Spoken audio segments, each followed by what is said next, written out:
Well, good morning. Here we are on the back porch office. Today we're reading Psalm 57.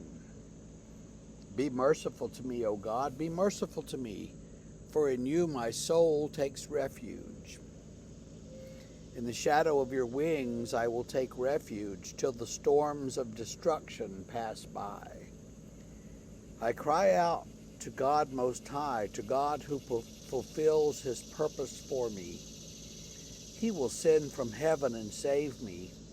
He will put to shame him who tramples on me.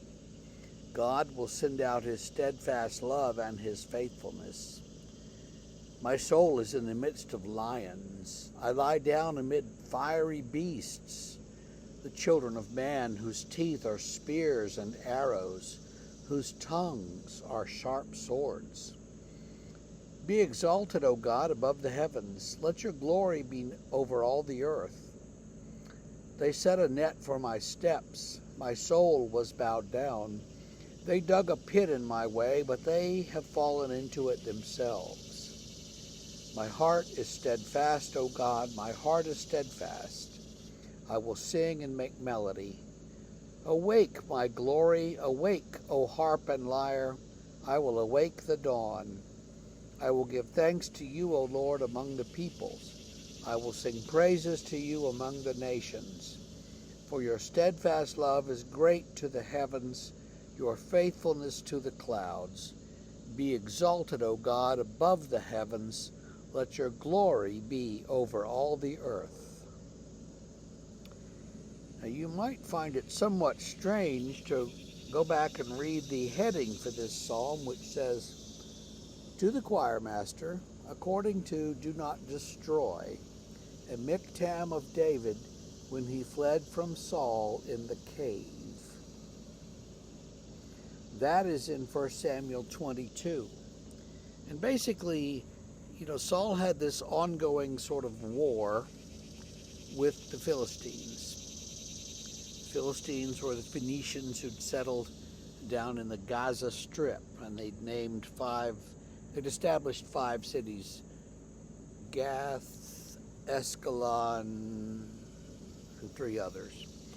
Anyway, they were Israel's perpetual enemies in Canaan, and Saul and David fought them for years. So Saul has this war with the Philistines. At the same time, Saul has this sort of war going on with David and his followers. And sometimes David is with the Philistines, though not often. And sometimes he's with Saul, though not always. And sometimes he's just bouncing around the countryside, sort of hiding. And at this point, he's hiding in a cave. So you'd expect someone who's hiding in a cave to be a good bit more depressed and anxious than David seems to be. But David's not depressed and anxious. He is praising God and, going to awake the dawn and give glory to God. It's a beautiful day. Why are you hiding in this cave, David? Well, I got to do something.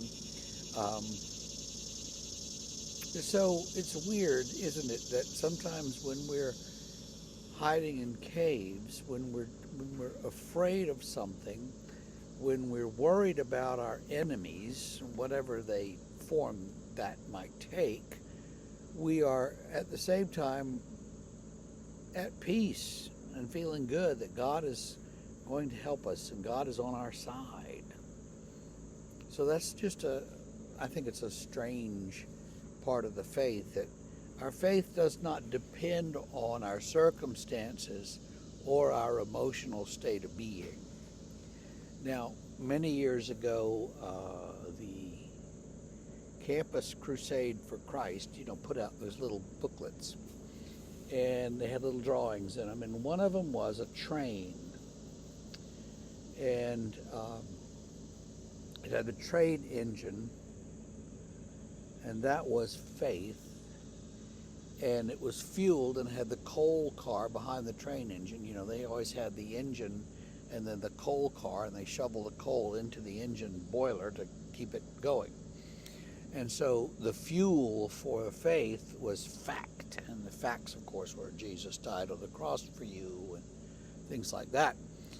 And then the third car, which is the caboose, was your emotional feelings. So faith, fact, and feelings. And the point of that was feelings do not drive the train. Feelings do not pull the train. Feelings do not direct the course of the train. Feelings are just along for the ride. And so if you go by your feelings, then on a certain day you might feel good, on a certain day you might feel terrible. Your faith should remain steady and the same no matter your feelings. And I think there's something to that. I wouldn't put all my eggs in that basket, but there's something there that we should think about. And that's, I think, what's going on with David. Well, so there you go. That's today. And we will see you tomorrow morning with Psalm 58. Have a great day.